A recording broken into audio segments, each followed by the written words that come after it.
الحمد لله نحمده ونستعينه ونستغفره ونؤمن به ونتوكل عليه ونعوذ بالله من شرور أنفسنا ومن سيئات أعمالنا من يهده الله فلا مضل له ومن يضلله فلا هادي له ونشهد أن لا إله إلا الله وحده لا شريك له ونشهد أن سيدنا ومولانا محمدا عبده ورسوله أرسله بالحق بشيرا ونذيرا وداعيا إلى الله بإذنه وسراجا منيرا أما بعد أعوذ بالله من الشيطان الرجيم بسم الله الرحمن الرحيم ولا تقنطوا من رحمة الله وقال تعالى إنه لا ييأس من رحمة الله وقال تعالى قل يا عبادي الذين آمنوا أسرفوا على أنفسهم لا تقنطوا من رحمة الله صدق الله العظيم وقال النبي صلى الله عليه وسلم يا غلام إني أعلمك كلمات احفظ الله يحفظك احفظ الله تجده تجاهك إذا سألت فاسأل الله وإذا استعنت فاستعن بالله أو كما قال عليه الصلاة والسلام.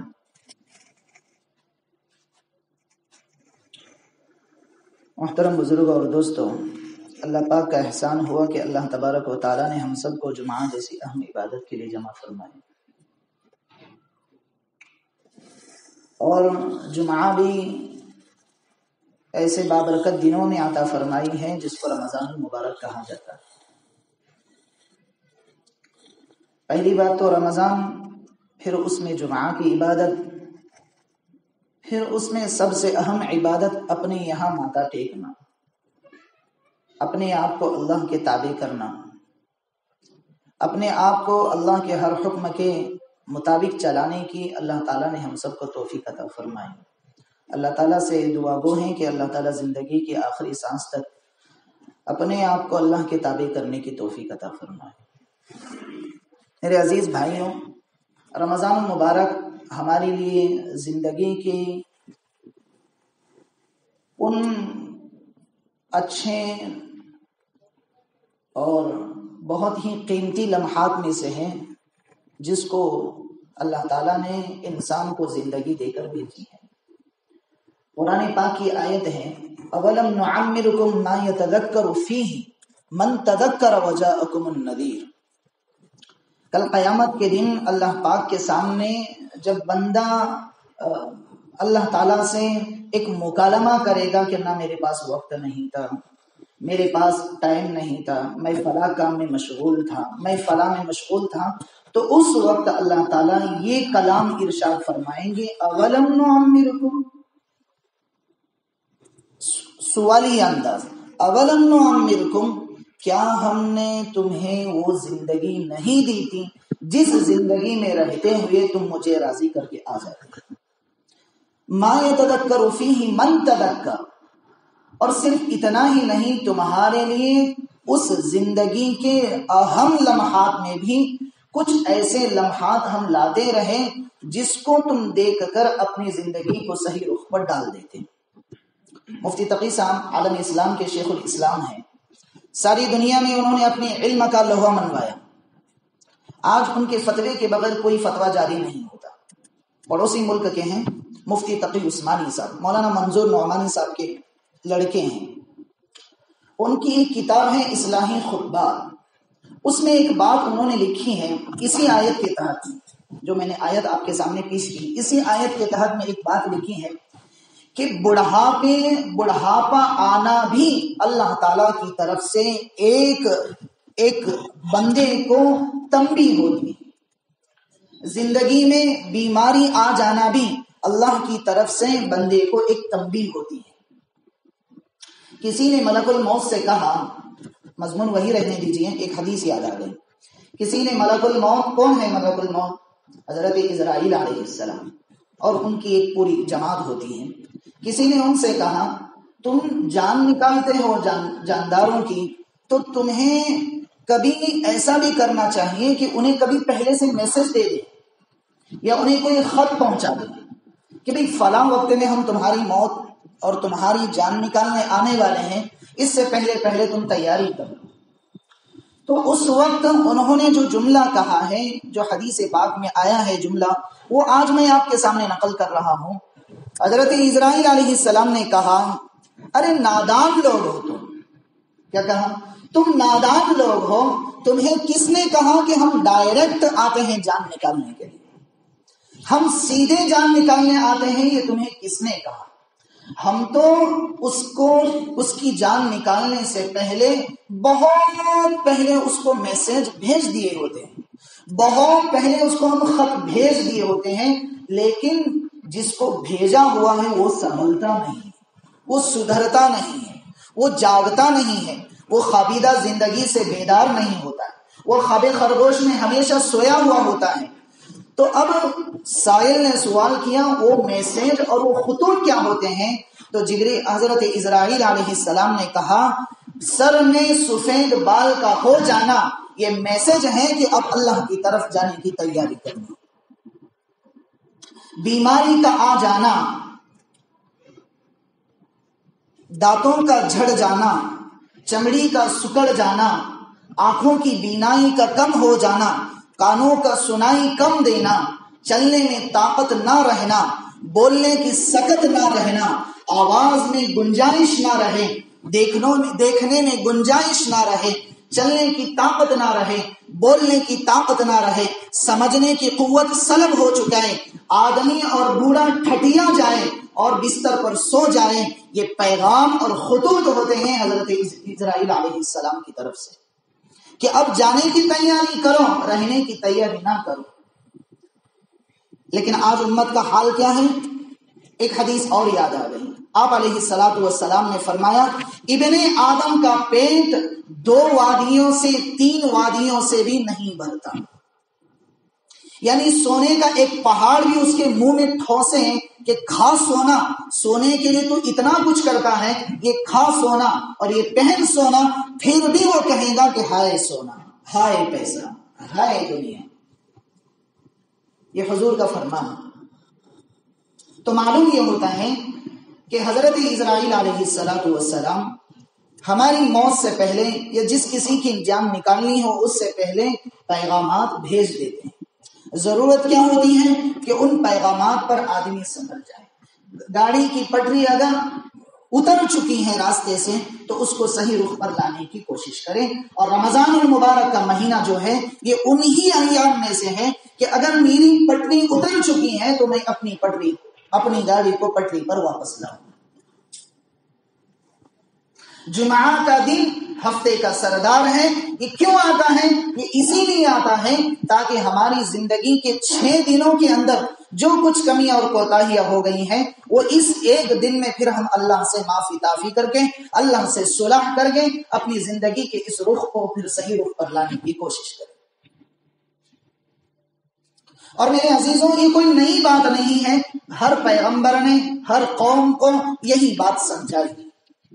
حضرت نوح علیہ السلام کا ہم نے کل تراویح میں آپ کے سامنے تلاوت کی، انا ارسلنا نوحا الى قومه ان انذر قومك من قبل ان ياتيهم عذاب الیم۔ اے میرے پیغمبر نوح، اپنی قوم سے کہو کہ تمہیں ایک نہ ایک دن اللہ کے دربار میں پیش ہونا ہے، اور یہ پیغام دو، انی لکم نذیر مبین، میں کوئی اللہ کا فرشتہ نہیں ہوں، میں تمہاری طرح ایک انسان ہوں، البتہ اللہ نے مجھے نبوت سے سرفراز کیا ہے۔ تو اب قوم کو اللہ سے ڈرانا ہے کس بات سے؟ کہ یغفر لکم من ذنوبکم، تم گناہ کرو گے اللہ معاف کر دے گا، وَيُؤَخِّرَكُمْ إِلَىٰ أَجَلٍ مُّسَمًّى، اور تمہارے لیے زندگی کی اختتام ہے، پھر اس کے بعد ابد الآباد کی زندگی ہے، جس کا آج ساری دنیا انکار کر بیٹھی ہے۔ جھوٹ بولنے والا کیوں جھوٹ بول رہا ہے؟ کہ اس کے سامنے آخرت کا استحضار نہیں ہے۔ سود لینے والا کیوں سود لے رہا ہے؟ کہ اس کے سامنے آخرت کا استحضار نہیں ہے۔ اور حضرت نوح اپنی قوم کو یہی تبلیغ کر رہے ہیں، یغفر لکم من ذنوبکم ویؤخرکم الی اجل مسمى۔ آج بازاروں میں سچائی کیوں نہیں ہے؟ تاکہ اس بندے کے اندر یا اس تاجر کے دل میں اللہ کا خوف نہیں ہے، اللہ کا ڈر نہیں ہے، اللہ کی ذات سے تعلق نہیں ہے، اللہ سے عشق نہیں ہے، اللہ کی ذات سے لگاؤ نہیں ہے، جو اللہ سب کچھ کرنے کے لیے تیار ہے، ہم اس کے در پر جھکنے کے لیے تیار نہیں۔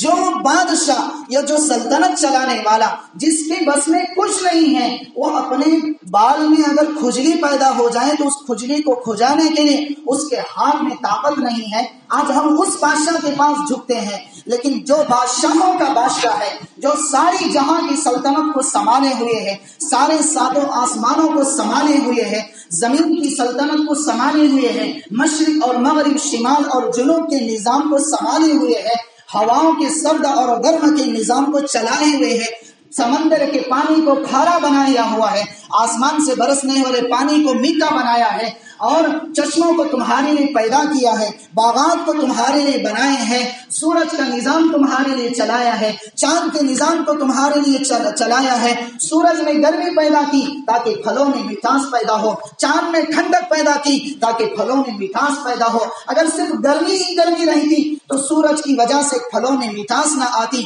کھٹا پن آ جاتا۔ اگر ٹھنڈی ہی ٹھنڈی رہتی تو پھلوں کے اندر مٹھاس نہیں آتی، کھٹا پن آ جاتا۔ دونوں نظام چلائے، رات میں چاند کو نکالا، صبح میں سورج کو نکالا، اس کے لیے ٹھنڈی ہوائیں اور موسم کے اعتبار سے اس کے لیے پانی برسایا۔ یہ سارا کچھ نظام کیوں چلایا؟ تاکہ من چاہی زندگی چھوڑ کر بندہ رب چاہی زندگی گزارنے والا بن جائے۔ دنیا کے بادشاہوں کے درباروں میں جانے سے کٹ کر ایک اس بادشاہ کے دربار میں جھکنے والا بن جائے جو سارے بادشاہوں کی لگام کو تھامے ہوئے۔ 7ویں پارے کی آیت ہے وَمَا يَسْقُطُ مِن وَرَقَةٍ إِلَّا يَعْلَمُهَا، زمین پر ہلنے والا ایک پتا بھی، ایک درخت کا ٹہنی بھی اللہ کے حکم کے بغیر ہل نہیں سکتی۔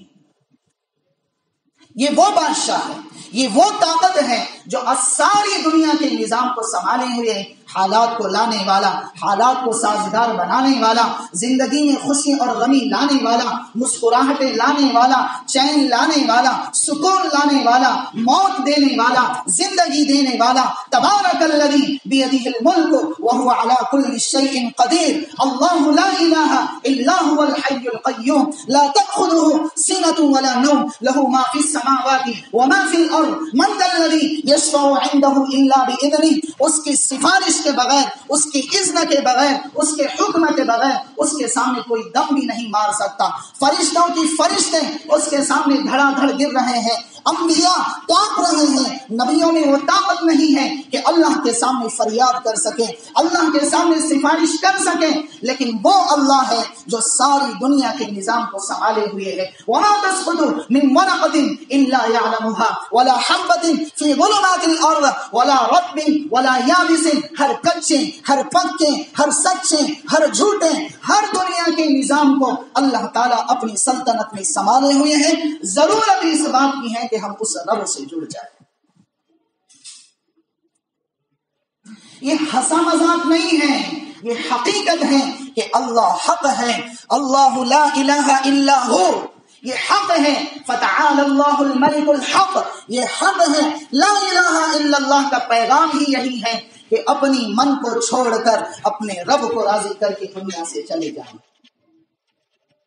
رمضان المبارک کا بابرکت مہینہ یہ وہ پیغام دیتا ہے کہ من چاہی زندگی کو چھوڑ، ٹھنڈی پیاس لگی ہے، زبان سوکھ کر کانٹا بن چکی ہے، بولنے کی سکت نہیں ہے، اور دھوپ اتنی ہے کہ آدمی سوکھ جا رہا ہے، زمین اپنے اناجات کو اگلنا بند کر چکی ہے، سمندر اپنا پانی دینے کے لیے تیار نہیں ہے، ہوائیں سرد ہونے کے لیے تیار نہیں ہے، لیکن پھر بھی یہ حکم ہے شہر رمضان، یہ وہ بابرکت مہینہ ہے جس میں تمہارے لیے روزوں کو اللہ نے فرض کیا ہے۔ رکھو روزہ، پڑھو تراویح، اللہ کے سامنے ماتھے جھکاؤ، اپنے آپ کو رگڑاؤ، اس کے سامنے توبہ کرو، اس کو مناؤ۔ زندگی کا سب سے بڑا عمل کیا ہے؟ میرے نبی سے پوچھا گیا زندگی کا سب سے بڑا عمل کیا ہے؟ آپ نے فرمایا میرے صحابہ تم اپنے من کو راضی کیے بغیر اپنے اللہ کو راضی کر کے دنیا سے آ جاؤ، یہ تمہارے لیے سب سے بڑا عمل ہے۔ یہ نہیں کہ دنیا چھوٹی اللہ بڑا، دنیا چھوٹی اللہ بڑا، یہ ہے ہی یہ سوچو کہ میں چھوٹا اور میرا اللہ بڑا ہے۔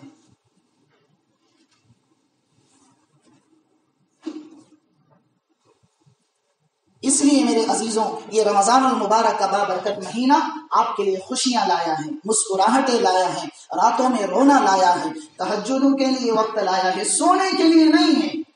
ہاں عبادتیں کر کر کے آپ تھک گئے ہو، تھوڑا 1 گھنٹہ، آدھا گھنٹہ، پون گھنٹہ آرام کر لیے، پھر آپ کی چلتی گاڑی بنی۔ لیکن ہوتا کیا ہے کہ ہم رمضان المبارک کے پورے مہینے کو ہم صرف اس لیے نہ سمجھتے ہیں کہ آرام کرنا ہے، اچھے سے اچھا کھانا ہے۔ ہم پچھلے جمعہ بھی کہہ چکے ہیں کہ دعاؤں کا خاص اہتمام کریں۔ آج امت کو دعاؤں کی سخت ضرورت ہے۔ یہ امت کس نروے میں جا رہی ہے، کس کھائیوں میں ڈھکیلی جا رہی ہے، کیا ہو رہا ہے اس امت کے ساتھ میں، یہ ہمیں خبر نہیں ہے۔ ہمارے اکابرین سے پوچھیں، ان کی راتوں کی نیند تک اڑ چکی ہے۔ یہ آج امت کا حال ہے۔ ہمارے ایمان کے سودے ہو رہے ہیں، ہمارے ایمان کے سودے آج ہو رہے ہیں، لیکن آج اس امت کا ایک فرد وہ ہے کہ ٹھاٹ سے زندگی گزار رہا ہے۔ پڑوس کا غریب مر رہا ہے، پڑوس کی ایک عورت چند بچوں کو نہ پالنے کی وجہ سے، صحبی میں کھانے کے لیے کچھ نہ ہونے کی وجہ سے وہ پھانسی لگانے پر مجبور ہے۔ ایک مزدور، بوریاں اٹھانے والا ایک مزدور، ایک معذور، اس کے لیے افطاری کا انتظام نہ ہونے کی وجہ سے آج وہ سسک کر جان دے رہا ہے۔ اور ایک میں ہوں کہ ٹھاٹ سے زندگی ہے، آرام سے زندگی گزر رہی ہے، راحت چاہیے زندگی میں۔ تو میرے عزیزوں، یہ ملک یہ تقاضا نہیں کرتا ہے، یہ مہینہ یہ وہ تقاضا نہیں کرتا ہے، یہ مہینہ مجاہدے چاہتا ہے، یہ دین مجاہدے چاہتا ہے، یہ ملک مجاہدے چاہتا ہے۔ جو بڑوں نے ہمارے مجاہدے کیے، جو آج بھی ان مجاہدوں کی ضرورت ہے۔ صرف ممبر پر بیٹھ کر صحابہ کی تعریف میں لب کشائی کرنا کہ ایک کھجور پر 4 صحابہ تھے، ایک گھوڑے پر 2 صحابہ تھے، اور ایک اونٹنی پر 2 صحابہ سوار تھی، یہ لفاظی میرے لیے اچھی ہیں اور آپ کے سننے کے لیے اچھی ہیں، لیکن جن شخصیتوں پر یہ حالات گزرے ہیں، جن شخصیتوں نے ان حالات کو، مجاہدات کو برداشت کیا ہے، ان سے آپ پوچھئے۔ جن شخصیتوں نے اپنے بچوں کو یتیم کیا ہے، جن ذاتوں نے اور جن ہستیوں نے اپنی بیویوں کو یتیم، اپنی بیویوں کو بیوہ کیا ہے، اور جن شخصیتوں نے اپنے وطن عزیز کو چھوڑ کر ہجرت کرنے پر مجبور ہو گئے ہیں، یہ ان لوگوں سے پوچھو جو آج قبر مبارک میں آرام کر رہے ہیں۔ دین کوئی ہنسا مذاق ہے، دین کوئی کھیلنے کی چیز ہے۔ آج ساری دنیا اس امت کو ایک فٹ بال بنائی ہوئی ہے، جو جیسے چاہتا ہے مارتا ہے، جو جیسے کھیلنا چاہتا ہے کھیل لیتا ہے۔ قرآن کی نہ تعلیمات پر عمل ہے، نہ حضور کی سنتوں پر عمل ہے، نہ زندگی میں اللہ ہے نہ رسول ہے۔ 5 وقتہ نماز پڑھیے تو دین ہو گیا، 5 وقتہ اپنے ماتھے کو ٹیک لیا تو دین ہو گیا، 5 وقتہ اپنے آپ کو اللہ کے سامنے سر بسجود کر لیا تو دین ہو گیا۔ اخلاق کا نام نہیں، شریعت کا نام نہیں، معاشرہ گندا ہو چکا، سڑنے کے لیے آ گیا۔ لیکن آج یہ امت کا حال ہے کہ کسی کے کانوں میں جو اور رینگتی تک نظر نہیں آتی۔ کیا مسئلہ ہے یار؟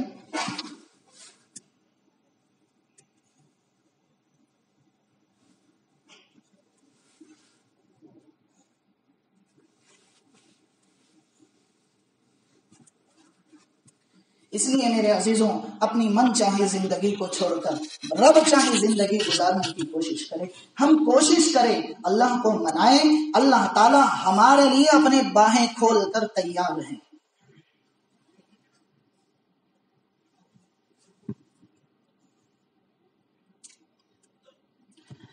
ہم دوسروں کو تانے دیں، ہم دوسروں کو طعن کا نشان بنائیں، سب سے پہلے ہم اپنی ذات میں غور کریں کہ میں کتنا عمل کر رہا ہوں، میں کتنا عامل بالعمل ہوں، میں کتنا اپنے آپ کو اپنے رب سے جوڑا ہوا ہوں۔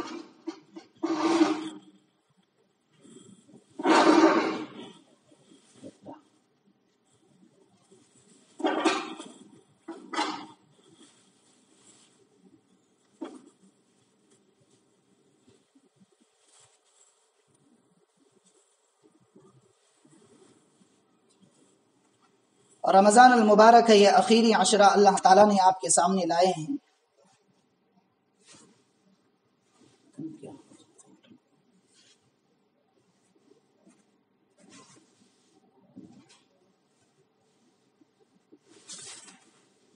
رمضان المبارک کا آخری عشرہ اللہ تعالیٰ نے آپ کے سامنے لائے ہیں، تو میرے عزیزوں اس کو غنیمت سمجھو۔ گنے چنے ایام ہیں، 5 دن ہیں، گنے چنے ایام ہیں، 5 دن ہیں، ان 5 یا 7 دنوں کی یا 6 دنوں کی ہم صحیح سے قدردانی کرنے والے بنیں، اپنے رب کو راضی کریں۔ میرے عزیزوں سارے قرآن کا خلاصہ ایک ہی ہے کہ اللہ راضی ہو جائے۔ ساری امت محمد کے لیے اللہ نے ایک ہی پیغام دیا ہے اپنے نبی کی صورت میں کہ اپنے آپ کو اللہ کے تابع کریں، اپنی ذات کو اللہ کے رسول کی زندگی کے تابع کریں۔ میرے عزیزوں ہماری زندگیوں میں سنت کے جنازے نکل رہے ہو اور ہم یہ اللہ سے مطالبہ کریں کہ اللہ اچھی زندگی عطا فرما، اچھی صحت عطا فرما، تو میرے عزیزوں یہ بعید قیاس ہے ہمارے لیے۔ حضرت عمر بن عبدالعزیز رحمۃ اللہ علیہ کے زمانے میں کسی نے کہا کہ دیکھیں عمر نے کیسے خلافت کی تھی کہ ساری دنیا پر حکومت کی اور 22 لاکھ مربع میل پر اپنی سلطنت جمائے ہوئے تھے،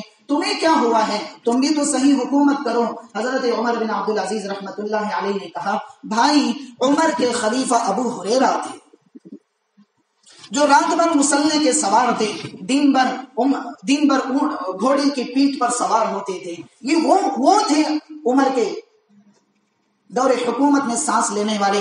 آج میں عمر بن عبدالعزیز ہوں اور تم مطالبہ کرو ایسے، تم نکمے رہو اور مجھے عمر بناؤ، تو کیسے گاڑی زندگی کی چلے گی؟ اس لیے میرے عزیزوں ہم وہ ایسا ہے، یہ ایسا ہے، وہ ایسی ہے، یہ ایسی ہے، یہ نظام بن کر یہ آج معاشرے میں جو آج پوری گند پھیلائے ہوئے ہیں۔ آپ کو بتاؤں آپ کے نبی کا ایک ارشاد ہے کہ قیامت میں سب سے زیادہ وزنی جو اعمال تولے جائیں گے وہ اچھے اخلاق ہوگے۔ اچھے اخلاق، تہجد نہیں، روزے نہیں، اعتکاف نہیں، نفلی عبادتیں نہیں، کیا اچھے اخلاق ہیں۔ زبان کا بول میٹھا بناؤ تو آپ کا گھر جنت کا باغ بنے گا، زبان کے بول کو اچھا بناؤ تو آپ کا گھر سکون سے گزرے گا، آپ کی اولاد آپ کی فرما بردار رہیں گی۔ زبان میں ناگن سے بھی زیادہ زہریلا زہر آپ نے چھپایا ہوا ہے اور اتنی میٹھی میٹھی زبان استعمال کرتے ہو، تو میرے عزیزوں یہ کوئی شریعت نہیں ہے، یہ کوئی دین نہیں ہے، یہ دین کے ساتھ میں کھلواڑ ہے۔ حضرت جی مولانا الیاس صاحب رحمۃ اللہ علیہ کا ملفوظ آپ کی برکت سے یاد آ گیا۔ آپ نے فرمایا کہ آج امت عبادات کے راستے سے دین میں آ رہی ہے لیکن معاملات کے راستے سے دین سے باہر جا رہی ہے۔ ہاں یہی مضمون حضرت جی مولانا یوسف صاحب رحمۃ اللہ علیہ نے اپنے درس میں لکھا تھا کہ آج امت، میرے والدین ماجد محترم رحمۃ اللہ علیہ کے بقول کہ آج امت عبادات کے راستے سے اندر آ رہی ہے، کیا تہجد پہ تہجد ہو رہی ہے، نفلوں پہ نفلیں کیے جا رہے ہیں، اعتکاف کے لیے پوری مسجد بھری پڑی ہے، محلے میں کوئی بے روزگار نہیں ہے، کوئی بے روزہ نہیں ہے، سب کچھ نظام چل رہا ہے، لیکن معاملات میں ہم پیچھے ہو چکے ہیں، تو سمجھ لو کہ یہ اللہ کی ایک پکڑ آ رہی ہے۔ یہ سخت مسئلہ ہے آج امت کا، یہ امت کس نرغے میں جا رہی ہے، کیا ہو رہا ہے۔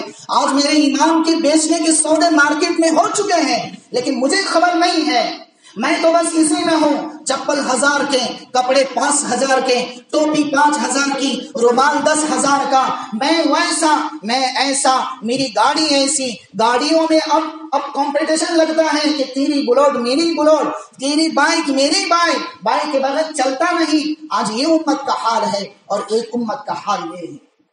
ایک حدیث یاد آ گئی، ایک سنا دیتا ہوں۔ ہمارے بنگلور کے مولانا بہت بڑی شخصیت ہیں، نام بھول گیا میں، ان کی کتاب ہے میرے، مولانا مسیح اللہ خان صاحب، مولانا شعیب اللہ خان صاحب، حضرت مسیح الامت کے اجل خلفاء میں سے ہیں، ان کی کتاب ہے جواہر شریعت۔ جواہر شریعت بہت ہی پیاری کتاب ہے، پڑھنے جیسی کتاب ہے۔ اس میں انہوں نے ایک حدیث نقل کی ہے جو آج امت کا حال ہے۔ عزیزوں حدیث یہ ہے کہ قیامت سے قریب اس امت پر ایسے کچھ حالات آئیں گے کہ نمازیوں سے مسجد بھری پڑی ہوگی، نفلوں پہ نفلیں ہوتے رہیں گے، صدقات پر صدقات نکلتے رہیں گے، سب کچھ ہوتا رہے گا، لیکن اسی امت کو صبح ہوتے ہوتے اللہ تعالیٰ زمین میں دھسا کے دکھائے گا۔ صحابہ کو حیرانی ہوئی، یا رسول اللہ یہ کیا ماجرا ہے، سمجھ نہیں آ رہا۔ آپ نے فرمایا ہاں یہ تہجد بھی پڑھتی ہیں اور گھروں میں ٹیلی ویژن بھی چلاتے ہیں، یہ تہجد بھی پڑھتی ہیں، جھوٹ کبھی نہیں چھوڑتے، ہاں گشت بے گشت ہو رہے ہیں لیکن ایک دوسرے کے گریبان کو کھینچنا نہیں چھوڑ رہا ہے، ہاں یہ مراقبے پہ مراقبے کر رہے ہیں لیکن ایک دوسرے کو تانا دینا نہیں چھوڑ رہا ہے، ہاں یہ ذکر پہ ذکر کر رہے ہیں، ہاں یہ اللہ پہ اللہ کر رہے ہیں، لیکن ان کی جلوتیں کچھ اور ہیں، ان کی خلوتیں کچھ اور ہیں، تو اللہ تعالیٰ خنزیر اور بندروں کی شکل میں انہیں دوبارہ اٹھائیں گے۔ ایک بہت سخت روایت ہے، مجھے اس روایت کا حوالہ نہیں یاد آ رہا لیکن اس کتاب میں حضرت نے نقل کیا ہے۔ میرے عزیزوں بیدار ہو جاؤ، سمجھ جاؤ، کہنے والا آج کہہ رہا ہے وہ کل نہیں رہے گا، کوئی دوسرا اور آپ کے سامنے آ کر آپ کے سامنے آہوازاری کرے گا، لیکن میرے عزیزوں اپنی زندگیوں کو بدلو، اپنے آپ کو بدلو، اپنے آپ کو اللہ کے حوالے کرو، اپنے آپ کو آپ کے نبی کی زندگی کے حوالے کرو، سنتوں کو اپنے آپ کو سنتوں کی زندگی اپنے آپ کو ڈھالو، اللہ کے احکامات میں اپنے آپ کو ڈھالو، زکوٰۃ کا صحیح نظام بناؤ، مصارف زکوٰۃ سمجھاؤ۔ آج امت کو ضرورت ہے اگر کوئی صحیح نظام بناتا ہے تو کوئی کسی غریب کی بچی اپنی عزت کو نیلام کرنے پر مجبور نہیں ہوتی، کوئی چور چوری کرنے کے لیے در در کی ٹھوکریں نہیں کھاتا، کوئی ایک دوسرے کے گریبان کو لوٹنے کے لیے آج امت میں در در کی قانون پاس کرنے کی ضرورت نہیں ہے۔ کیوں؟ ہمارے پاس صحیح نظام نہیں ہے، نظام اللہ نے دیا ہے، شریعت نے دی ہے، ہم نے بنایا نہیں ہے، ہمارا زکوٰۃ کا نظام صحیح نہیں، ہمارے صدقات کا نظام صحیح نہیں، ہمارا بولنے کا انداز صحیح نہیں۔ آج امت کو میرے عزیزوں ہمارے اخلاق کی ضرورت ہے، آج غیروں کو ہماری شریعت کی ضرورت نہیں، وہ تو بعد میں پڑے گی شریعت، پہلے ہمیں ناپیں گے، پہلے ہمیں دیکھیں گے کہ یہ امت محمد ہے، یہ اس محمد الرسول اللہ کا غلام ہے جس نے ایک کافر بچے حاتم کی بیٹی کو اپنے جسم پر سے اتار کر اپنی خود کی مقدس چادر کو اڑایا تھا۔ یہ اس نبی کا غلام ہے جس نے غریبوں کے لیے، یتیموں کے لیے، بیواؤں کے لیے، مزدوروں کے لیے، مساکین کے لیے، فقراء کے لیے در در کے پاس اللہ کے پاس مانگ مانگ کر اس دنیا سے گئے ہیں۔ وہ نبیوں نے رحمت لقب پانے والا، مرادیں غریبوں کی بھر لانے والا، مصیبت میں غیروں کے کام آنے والا،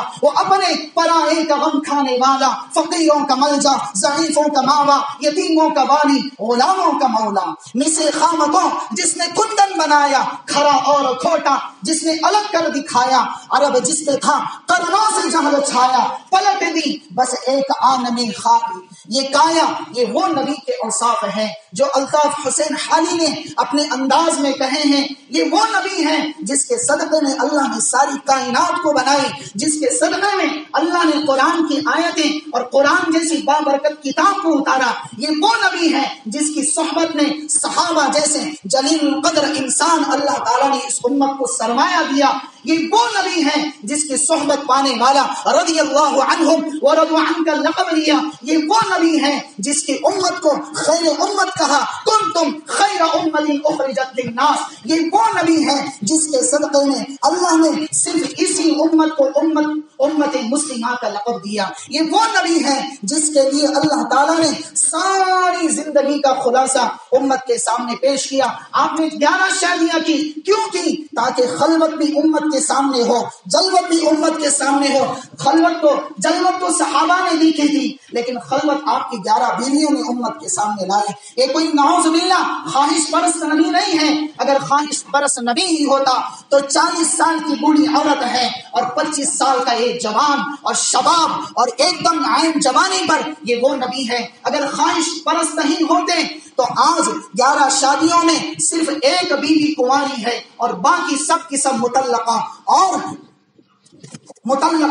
بیوہ ملتی ہے۔ میرے عزیزوں یہ وہ نبی کی زندگی ہے۔ ہم اس نبی کی زندگی کو اپنی زندگی بنانے کی کوشش کریں۔ اس کے لیے میرے عزیزوں ایک علم کی ضرورت ہوتی ہے اور ایک اچھے اخلاق کی ضرورت ہوتی ہے۔ علم کی روشنی میں آپ چلو گے صحیح، لیکن علم ہے اخلاق نہیں ہے تو روشنی نہیں ہے، آپ کے چلنے کے لیے راستہ نہیں ہے۔ میں آپ کو ہر جمعہ ایک بات آپ کے سامنے نقل کرتا ہوں، علامہ انور شاہ کشمیری علیہ الرحمہ کا واقعہ کہ کلکتہ جا رہے ہیں مکالمے کے لیے، وہاں سکھ کلیکٹر کھڑا ہوا ہے، وہ دیکھ کر کہتا ہے انور شاہ مجھے دنیا کا ٹکٹ بعد میں دینا، مجھے آخرت کا ٹکٹ پہلے دینا۔ یہ ہوتے ہیں نبی کے غلام، اور آج ہمیں دیکھ کر کہتے ہیں کہ یہ نبی کا غلام نہیں ہو سکتا، کیوں؟ ہماری شادیوں میں بے اسراف، آج ہمارے یہاں زکوٰۃ کا نظام صحیح نہیں، آج ہم مدرسوں پر خرچ کرنا ایک عیب سمجھتے ہیں، آج ہم امت کے غریبوں پر ان کی مدد کرنا ایک اپنے آپ کے لیے عار سمجھتے ہیں۔ آج یہ امت کا حال ہے، اور وہ ایک انور شاہ کشمیری تھے جس کو دیکھ کر ایک سکھ کلیکٹر ایمان لانے کے لیے تیار ہو جاتا ہے۔ یہ وہ ہے، یہ حقیقی غلام ہے نبی کے۔ اس لیے میرے عزیزوں، ہم اپنی زندگی کو صحیح رخ پر ڈال کر اپنے آپ کو ایک علمی سرمایہ میں لا کر اور پھر اخلاق کی زندگی اپنانے کی کوشش کریں۔ اور ایک دوسری چیز ہے، آخری عشرہ ہے، آپ سب سے ہم گزارش کرتے ہیں اللہ سے ہاتھ جوڑ کر اپنے گناہوں پر توبہ کرو، اپنے گناہوں سے معافی مانگو، اللہ سے ہاتھ جوڑ کر اللہ کے سامنے اپنے گناہوں سے توبہ کرو۔ میرے عزیزوں، ہم بہت قریب آ چکے ہیں قیامت کے، ہم بہت قریب ہیں، بہت قریب ہیں۔ اس لیے عزیزوں گزارش ہے کہ ہم اپنے آپ کو اللہ کے تابع کریں۔ ترمذی شریف کے اندر ایک بنی اسرائیل کا واقعہ لکھا ہے، میں نے پچھلے بھی آپ کے سامنے نقل کیا تھا کہ اس کا نام کفل تھا۔ ساری زندگی جوا، سٹا، شراب، زنا، کباب میں گزاری تھی۔ ایک رات ایک عورت کو 60 دینار کے لیے اپنے گھر لایا، روم کا دروازہ کھولا، دروازے کے اندر داخل ہوا، روم کا دروازہ بند کر دیا، اور جیسے ہی اندر داخل ہوا تو سسکیوں کی آواز آئی، سسک کر رونے کی آواز آئی۔ کفل کہنے لگا دیکھ میں تجھے زبردستی نہیں لایا ہوں، میں تجھے کچھ انعام اور اس کی بخشش اور اس کا عوض دے کر اپنے گھر لایا ہوں، اس لیے جو میں چاہتا ہوں اسے تجھے پورا کرنا پڑے گا۔ وہ بہن اور زیادہ رونا شروع کر دیا تو کفل کہنے لگا دیکھ رونا نہیں، تو فوراً اس بہن کے منہ سے جملہ نکلا کفل میں پیشہ ور عورت نہیں ہوں، کفل میں بازاری عورت نہیں ہوں، میں وہ عورت نہیں ہوں جو اپنی جسم کا نیلام کرتی ہوں، میں ایک پاک باز، ایک عفت والی عورت ہوں، البتہ مجھے میری بھوک نے یہاں تک پہنچایا ہے۔ ہاں، تانے نہ دیا کرو وہ ناچنے والی ہے، وہ ناچنے والا ہے، یہ دیکھو کہ آج اس کو نچوانے والے کون ہیں۔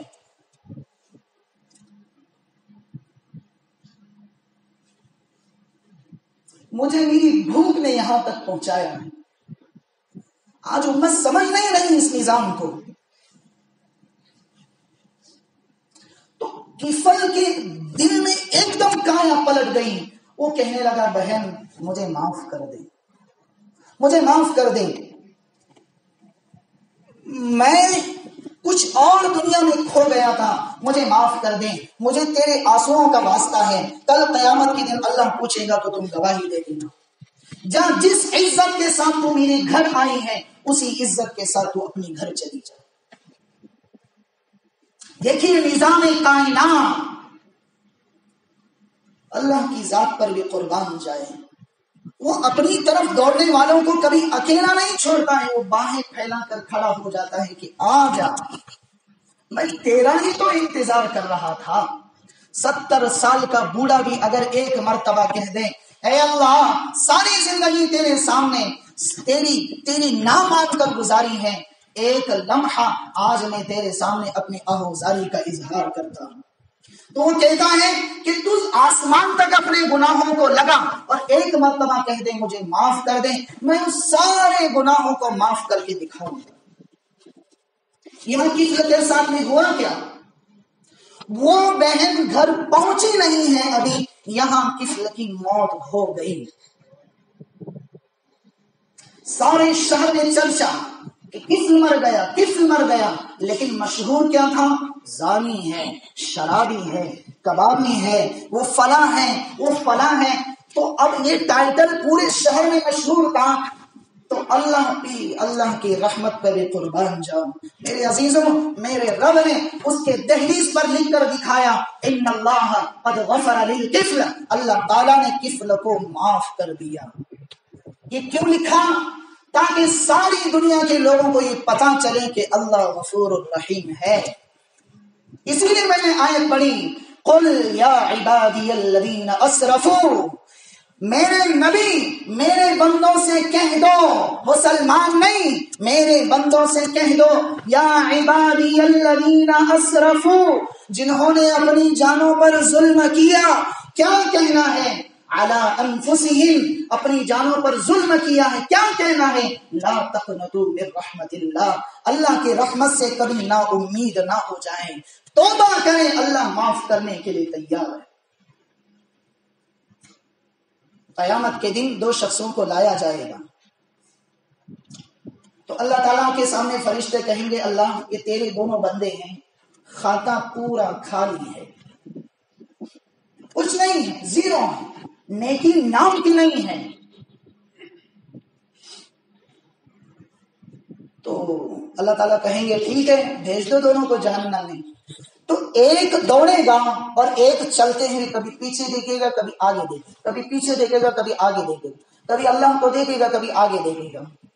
تو اللہ تعالیٰ کہیں گے بھائی دونوں آ جاؤ. دونوں آئیں گے تو دوڑنے والوں کو اللہ تعالیٰ کہیں گے بھائی، دوڑنے والے کو کہیں گے تو کیوں دوڑ رہا تھا؟ وہ کہیں گا اللہ ساری زندگی میں نے تیری نافرمانی کی، جس کی وجہ سے تو نے میرے لیے جہنم کا فیصلہ کیا.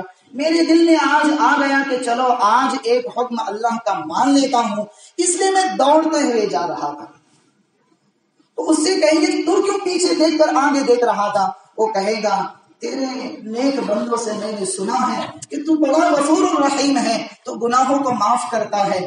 میں نے سنا ہے، اس لیے میرے دل میں یہ خواہش ابھر رہی تھی اور پیچھے مڑ مڑ کے دیکھ رہا تھا کہ تو مجھ پر ستاری فرمائے گا.